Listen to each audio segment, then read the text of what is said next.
Hey everyone, आज मैं आपको बताऊंगी इलेक्ट्रिकल स्विचेस के बारे में कि हमने अपनी किचन में कैसे प्लान की है।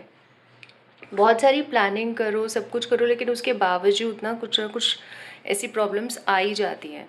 तो सबसे पहले जैसे ये स्विच बोर्ड एंट्रेंस, जैसे हम ऐसे किचन से एंटर करते ही लेफ़्ट में ये स्विच बोर्ड है, देन ऑब्वियसली यहाँ पे एक लाइट का स्विच है। ये 1 2 3, ठीक है। किचन में हमारे सीलिंग पे 3 लाइट्स हैं, तो ये इन तीनों के स्विचेस हैं, ठीक है। फिर एक सीलिंग फ़ैन का स्विच है, हमने अभी सीलिंग फ़ैन नहीं लगवाया हुआ है, ये देखिए। तो ये इसका स्विच है, ये वाला, सॉरी, ठीक है। फिर एक स्विच ये वाला सीलिंग फ़ैन का स्विच है विद रिमोट, विद रेगुलेटर, ठीक है। फिर एक ये हमने यहाँ पे एक्स्ट्रा प्लग लगवाया था कि हमें यहाँ पे कुछ इस तरह से, जैसे मैंने फूड प्रोसेसर रखा हुआ है, तो इसके लिए ये 3 पिन हमें लगाना पड़ा, बिकॉज़ इसका भी मैं आपको बताती हूँ। ये देखिए, जैसे सारे पॉइंट्स ना हमने पावर के स्विचेस लगवाए हैं, ठीक है। अब अगर इसमें ऐसा 2 पिन वाला प्लग लगाते हैं तो उसको निकालने करने में ना हर बार प्रॉब्लम होती है। तो उससे क्या होएगा कि ये कहीं ख़राब ना हो जाए, तो इसके लिए हमने एक ये मल्टी पिन इस तरह से लगाया है, ताकि इसको हम परमानेंटली इसमें लगा के रखेंगे और आगे इसमें जो भी हमें अप्लायंस यूज़ करना होगा तो वो इसमें लगा सकते हैं, ठीक है। अब हमने पावर का इसमें सारी फिटिंग, जो वायरिंग वगैरह है, सब पावर की वायरिंग दी है। जो ये सॉकेट्स लगाए ये भी पावर के हैं, ताकि कुछ डिफ्रेंसिएशन ना हो कि लाइट का कौन सा है, पावर का कौन सा है। हम इसमें कोई भी प्लग लगा सकते हैं। तो ये एक उसका स्विच है। एक ये है प्रोफाइल लाइट का स्विच, ये देखिए, ये इस तरह से क्रॉकरी की अलमीरा में, और ऊपर यहाँ पे प्रोफाइल लाइटिंग हुई है, ये इसका स्विच है। और एक स्विच यहाँ पे है, एक स्विच यहाँ पे यहाँ पे हमारा एक ये वॉल फैन हम लगवाएंगे, ये उसका स्विच है इधर, ठीक है। तो इस तरह से हमने यहाँ पे एक्स्ट्रा सॉकेट, एक्स्ट्रा स्विचेस इस तरह से सारे यहाँ पे लगवाए हैं, मतलब इसको प्लान किया था हमने, ठीक है। नेक्स्ट मैं आपको दिखाती हूँ कि हमने ये इलेक्ट्रिकल अप्लायंसेस के लिए ये स्विच बोर्ड बनवाया था। अब इसकी भी कहानी आपको बताती हूँ। आप देखेंगे अरे ये तो उल्टा लगा हुआ है, ऐसा क्यों है। हुआ क्या, हमें यहाँ पे 4 सॉकेट लगवाने थे, तो इलेक्ट्रिशियन ने क्या किया, चारों सॉकेट ऐसे ऊपर नीचे लगा दिए। तो अब आप देखेंगे, अगर मैं इसको सीधा करके लगाऊंगी, मान लीजिए ये मेरा एयर फ्रायर का प्लग है और नीचे ये मिक्सी का लगा हुआ है, ये इलेक्ट्रिक केटल का लगा हुआ है, और ये हमारा ऊपर से आ रहा है माइक्रोवेव का। इसकी भी कहानी है, ये अलग बताती हूँ मैं अभी आपको। तो उन्होंने क्या किया, इसे ऊपर नीचे लगा दिए। तो अगर जब मैं इसको लगाऊंगी तो ये पूरा अंदर जाएगा ही नहीं ना, क्योंकि यहाँ पे नीचे प्लग से अड़ रहा है। तो हमने बाद में अपने सोसाइटी वाले इलेक्ट्रिशियन को बुला के इसको पूरा उल्टा लगवाया। अब देखिए ये उल्टा है। तो अब हम इसको ऐसे इन्वर्टेड लगाते हैं, ताकि ये, हम इसको ऐसे इन्वर्टेड लगाते हैं ताकि ये अड़े ना, और ये परमानेंट यहाँ पे ऐसे लग जाए, ठीक है। तो आप कितनी भी प्लानिंग कर लो, इसका ये है कि थोड़ा बहुत बाद में कुछ ना कुछ बच जाता है। अब आते हैं आपको, अदरवाइज़ ये पूरा परफेक्ट है, ऐसी कोई मेजर प्रॉब्लम नहीं है, ये पूरा परफेक्ट है अब, ठीक है। अब आते हैं हम अपने माइक्रोवेव पे। ये देखिए, यहाँ पे माइक्रोवेव की सेटिंग हुई है, और माइक्रोवेव का भी प्लग जो है वो पीछे लगा हुआ है। ये देखिए, इसके बिल्कुल बैक साइड में प्लग है। अब इसकी कहानी ये हुई कि इसमें 2 प्रॉब्लम्स हो गई हैं। एक तो अगर हम उस प्लग को ऑन रखते हैं तो हमारा, और माइक्रोवेव आगे से रखते हैं, तो वो माइक्रोवेव जो है ये परमानेंटली ऑन रहेगा। मान लीजिए ऐसे ऑन है, हमने यूज़ किया, हम इसका मेन स्विच ऑफ कर देते हैं। अब क्योंकि हमारे माइक्रोवेव इतना ज़्यादा तो यूज़ होता नहीं है, तो हम इसको कितना ऑन रखेंगे, कभी एक दिन में एक बार हुआ, कभी 2-3 दिन में एक बार हुआ, तो ऐसे रहता है। तो इसको इतना ज़्यादा ऑन नहीं रख सकते, एक वो इशू था। सेकेंड इशू ये हुआ कि जो माइक्रोवेव के साइज़ से अलमारी बनवाई थी, लेकिन वो हुआ क्या, बिल्कुल एकदम फिट अलमारी बन गई है। अब इसका अगर हम बंद कर रहे हैं तो ये बंद नहीं हो रहा था, अगर पीछे की साइड प्लग आता है तो थोड़ी सी वो शॉर्टेज थोड़ी मेजरमेंट में रह गई, ठीक है। तो उस इशू की वजह से हमने फिर क्या किया, ये जो पार्टीशन है ये पहले ऊपर था, ठीक है। एक तीसरा इशू भी आया, वो भी बताती हूँ। देखिए, ये जो पार्टीशन है ना, ये पहले ऊपर था, अब हम माइक्रोवेव को अंदर घुसा रहे हैं, तो बिकॉज ये हिंजेस यहाँ पर आ गए थे दोनों साइड में, तो ये माइक्रोवेव की साइड्स में इतनी भी जगह नहीं थी कि ये हिंजेस के साथ ये अंदर घुस सके। फिर थोड़ा सा दिमाग लगाया गया और फिर हमने पाया कि हमें इसको ही चेंज कराना पड़ेगा। हमने ये पार्टीशन जो है ऊपर से हटा के नीचे रखा, बीच में ये माइक्रोवेव घुसाया और फिर एक होल, 2 होल इनफैक्ट कराए, एक इस पार्टीशन में, ये देखिए, देख पा रहे हैं? हाँ जी, एक ये होल है और एक ये होल है। 2 होल हमने कराए और हम वायर यहाँ पर लेकर आए और फिर इसको हम अब ऑन ऑफ आराम से कर सकते हैं।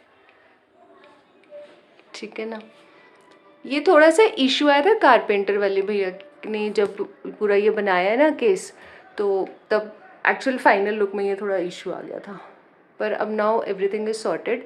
हीट नीचे नहीं आती है, इसीलिए माइक्रोवेव से रिलेटेड जितना सामान है वो मैं यहाँ रख देती हूँ और माइक्रोवेव ऊपर आ गया। हमारे यहाँ हाइट सबकी सही है, तो ऐसा कुछ ऑपरेशंस में भी कोई दिक्कत नहीं आती है। ठीक है, ऑल सॉर्टेड। यहाँ भी सारा फिर फाइनली सॉर्टेड हो गया। फिर ये देखिए, ये है हमारा, ये देखिए,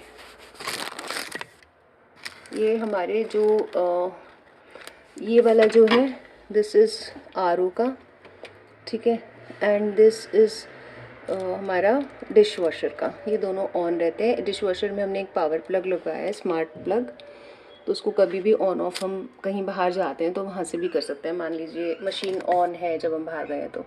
सेम आप देखेंगे जो इसमें ऊपर वाले ये जो सॉकेट्स हैं ना, ये दोनों हमने ये भी इन्वर्टेड कराए थे, क्योंकि इसमें भी भैया ने वही प्रॉब्लम कर दी थी, इलेक्ट्रिशियन भैया ने। ठीक है,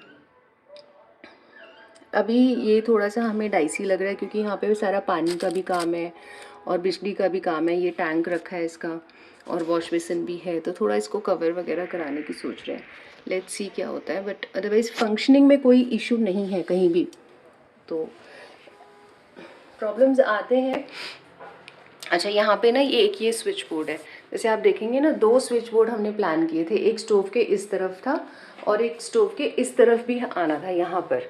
बट हुआ क्या एक्चुअल में कि हमारा यहाँ पे ना ये पूरा कॉलम है, बिल्डिंग में एक कॉलम होता है, तो ये 9 इंच का पूरा कॉलम था, तो इस पोर्शन को ना छेड़ ही नहीं सकते थे। मतलब यहाँ पे ना वो नहीं हो सकती, ड्रिलिंग होके बॉक्स नहीं बन सकता था। तो भैया ने कहा ये नहीं होगा। फिर जैसा कि आपको दिखाऊंगी मैं, तो इसमें एक ये जो हमारा, ये देखिए ऊपर ये चिमनी का स्विच है, वो ऑन ही रहता है। हम चिमनी को यहाँ से डायरेक्टली ऑपरेट करते हैं। ठीक है, तो इसीलिए फिर वो इसकी वायरिंग थोड़ी अलग तरीके से हुई थी। यहाँ पे भी एक सॉकेट दिया है, यहाँ पे भी, मतलब कुछ भी एक्स्ट्रा हमें चलाना हो तो उसके लिए ये उसका स्विच है। ये गीज़र का स्विच है, गीज़र भी अभी दिखाती हूँ आपको। फिर एक ये एग्जॉस्ट का स्विच है, एग्जॉस्ट फैन का, यहाँ से ऑपरेट होता है ये। और ये जो है ये है प्रोफाइल लाइट यहाँ की, ये देखिए, है ना। तो ये सारे एक्स्ट्रा स्विचेस भी हैं कि जो पॉइंट्स एक्स्ट्रा हैं उनके स्विचेस भी हमने यहाँ पर दिए हैं। फिर ये है हमारा फ्रिज। फ्रिज के पीछे भी एक स्विच हमने पावर का वहाँ पर एक्स्ट्रा दिया हुआ है कि कुछ भी बड़ा अप्लायंस लगाना हो जिसका पावर वहाँ से हम दे सकें तो वो दे सकते हैं। जैसे एसी मान लीजिए कल को अगर हम लगाना चाहें तो, या कुछ भी, एनीथिंग। ठीक है, यहाँ पे जैसे हमें इंडक्शन अगर ऑपरेट करना है या मिक्सी बाहर निकालनी है, ज़्यादा काम है, तो वो यहाँ पे आ जाए, तो इसके लिए प्रोविज़न पहले से किया हुआ है। अब आपको दिखाते हैं गीज़र। ये देखिए, ये हमारा गीज़र है। ठीक है, और गीज़र के ऊपर मैं आपको दूसरी वीडियो में दिखाऊंगी, यहाँ गीज़र और एग्जॉस्ट फैन के जो सॉकेट्स हैं ना, वो बिल्कुल गीज़र के ऊपर लगे हुए हैं। तो ये जो गीज़र है, ये इसके स्विचेस वहाँ पर है, तो हमें कुछ नहीं करना पड़ता, सिंपली वहाँ से ऑन करो, इधर से अपने आप ऑन हो जाता है ये, है ना। दोनों चीज़ें यहाँ से ऑपरेट होती हैं। सो अब हम बात करते हैं बिहाइंड द सीन्स की। अभी तक हमने देखा कि फाइनल लुक किचन की कैसी आई, लेकिन इसके पीछे प्लानिंग के बाद भी थोड़ी बहुत दिक्कतें आई, वो सब अब डिटेल में आपको बताते हैं। This is what we had planned and now the execution process starts. पुराने फिटिंग्स निकालने का प्रोसेस स्टार्ट हो गया था, वायरिंग पूरी चेंज हुई थी एंड सिर्फ एक बॉक्स हमारा पुराना था, 2 बॉक्सेस सॉरी पुराने थे, बॉक्सेस तो नए लगे थे पर वहाँ पुराने थे, बाकी सारी पाइपलाइन भी वायरिंग भी सब चेंज हुई थी। और ये वो कॉलम है जिसकी हम बात कर रहे थे, जिसकी वजह से हमारा सेकंड राइट हैंड साइड में एक और बॉक्स नहीं लग पाया था। तो इस कॉलम को हम चेंज नहीं कर सकते, 3 फीट का कॉलम था, तो ऊपर से वायरिंग गई थी। ये गीज़र और एग्जॉस्ट फैन का स्विच है, ये इलेक्ट्रिकल अप्लायंसेस और माइक्रोवेव का, और एक ये एंट्रेंस पे जो स्विच बोर्ड है वो है। ये एग्जॉस्ट और गीज़र का प्लग पॉइंट,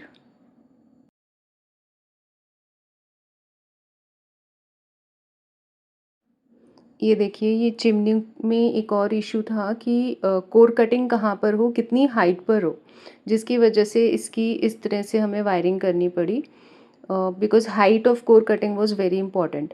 तो इसके लिए हमें इसमें चेंजेस करने पड़े। ये सिंक के नीचे का है जिसमें हमने आरओ और डिशवॉशर के फिटिंग्स कराए थे, ये उसका पॉइंट है। काफ़ी डिस्टेंस रखा है पानी की फिटिंग में और इलेक्ट्रिकल फिटिंग्स में, ताकि कहीं पर भी बीच में कुछ भी मिक्सअप ना हो। ये डिशवॉशर से यहाँ से हमारा कनेक्शन जाएगा।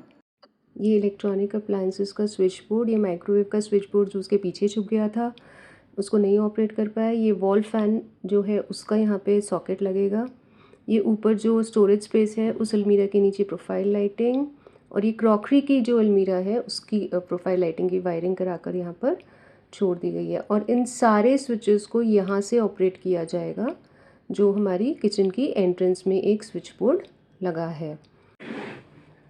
So friends, this is the final look of the kitchen with lighting. और आपको ये लुक कैसा लगा, किचन का मेकओवर कैसा लगा, ये आप मुझे ज़रूर बताएं। I will be waiting for your feedback. Comment करके मुझे बताइए कि आपको इसमें क्या सबसे ज़्यादा अच्छा लगा, और अगर कुछ गलत भी हो गया है तो वो भी आप मेरे को बताओ।